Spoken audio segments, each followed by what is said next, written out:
सभी मित्रों को कुमार राजेश का नमस्कार। मित्रों, आज मैं आपको भारत की पहली महिला डॉक्टर के बारे में बताने जा रहा हूँ। भारत की पहली महिला फिजिशियन होने का गौरव कादम्बनी गांगुली को प्राप्त है।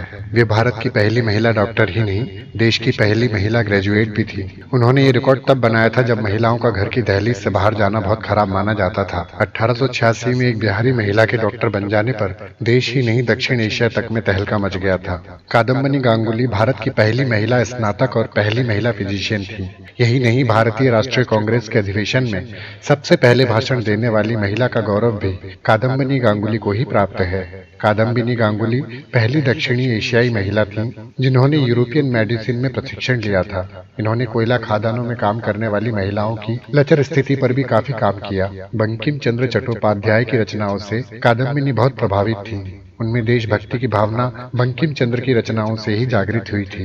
कादम्बिनी गांगुली का जन्म ब्रिटिश कालीन भारत में 18 जुलाई 1861 ईस्वी में भागलपुर, बिहार में हुआ था। उनका परिवार चंदसी से था, जो अब बारिसाल के नाम से बांग्लादेश में है। इनके पिता का नाम ब्रिज किशोर बासु था। उदार विचारों के धनी कादम्बिनी के पिता ब्रिज किशोर ने पुत्री की शिक्षा पर पूरा ध्यान दिया। कादम्बिनी ने 1882 में कोलकाता विश्वविद्यालय से बीए की परीक्षा उत्तीर्ण की थी। उनके पिता ब्रिज किशोर बसु भागलपुर के एक स्कूल में हेडमास्टर थे। ब्रिज किशोर बसु ब्रह्म समाज के अनुयायी थे, इसलिए स्त्री शिक्षा के समर्थक थे।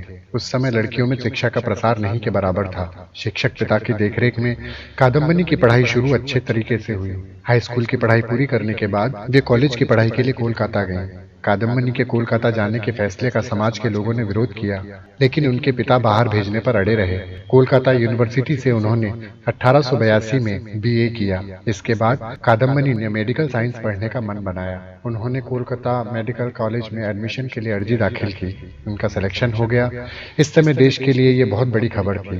पहली बार किसी लड़की ने मेडिकल साइंस की पढ़ाई शुरू की। जब वे मेडिकल कॉलेज में पहुंची तो पूरे देश में इसकी चर्चा शुरू हो गई। मेडिकल कॉलेज के प्रोफेसर ये कहने लगे कि एक लड़की की मौजूदगी में भला वे कैसे शरीर क्रिया विज्ञान पढ़ाएंगे। लेकिन कादम्बिनी और उनके पिता ने सारे विरोधों को दरकिनार कर दिया। 1886 ईस्वी में कादम्बिनी देश की पहली महिला डॉक्टर बन गई। हालांकि उसी साल महाराष्ट्र की आनंदीबाई जोशी भी महिला डॉक्टर बनने में कामयाब हुई थी। पुणे शहर में जन्मी आनंदीबाई जोशी पहली भारतीय महिला थी जिन्होंने डॉक्टरी की डिग्री ली थी। जिस दौर में महिलाओं की शिक्षा भी दूभर थी, ऐसे में विदेश जाकर डॉक्टरी की डिग्री हासिल करना अपने आप में एक मिसाल है। इनका जन्म 31 मार्च 1865 को हुआ था। उनका विवाह 9 साल की अल्पायु में उनसे करीब 20 वर्ष बड़े गोपाल राव से हो गया था। जब 14 साल की उम्र में वे मां बनी और उनकी एकमात्र संतान की मृत्यु 10 दिनों में ही हो गई तो उन्हें बहुत बड़ा आघात लगा। अपनी संतान को खो देने के बाद उन्होंने ये प्रण किया कि वह एक दिन डॉक्टर बनेंगी और ऐसी असमय मौत को रोकने का प्रयास करेंगी। उनके पति गोपाल राव ने भी उनको भरपूर सहयोग दिया। आनंदीबाई जोशी का व्यक्तित्व महिलाओं के लिए प्रेरणा स्रोत रहा। उन्होंने 1886 में अपने सपने को साकार रूप दिया। जब उन्होंने यह निर्णय लिया था, उनकी समाज में काफी आलोचना हुई थी कि वो एक शादीशुदा हिंदू स्त्री हैं और विदेश जाके पढ़ाई करना चाहती हैं। लेकिन उन्होंने पेनिसिल्वेनिया जाकर डॉक्टरी की पढ़ाई की। आनंदीबाई एक दृढ़ निश्चयी महिला थी और उन्होंने आलोचनाओं की तनिक भी परवाह नहीं की। यही वजह है कि उन्होंने पहली भारतीय महिला डॉक्टर होने का गौरव प्राप्त किया। डिग्री पूरी करने के बाद जब आनंदीबाई भारत वापस लौटी तो उनका स्वास्थ्य बिगड़ने लगा और 22 वर्ष की अल्पायु में ही उनकी मृत्यु हो गई। आनंदीबाई की मृत्यु 26 फरवरी 1887 को हो गई। यह सच है कि आनंदीबाई ने जिस उद्देश्य से डॉक्टरी की डिग्री ली थी उसमें वो सफल नहीं हो पाई, परंतु उन्होंने समाज में वो स्थान प्राप्त कर लिया था जो आज भी एक मिसाल है। उधर कादम्बिनी ने विदेश से डिग्री लेकर एक विशेषज्ञ डॉक्टर के रूप में अपना स्थान बनाया। जब कादम्बिनी मेडिकल की पढ़ाई कर रही थी तभी उनका विवाह द्वारिकानाथ गांगुली से हो गया था। द्वारिकानाथ विधुर थे और उनकी उम्र 39 बरस की थी। वे भी ब्रह्म समाजी थे, इसलिए उन्होंने कादम्बिनी के पिता से जान पहचान कर ली थी।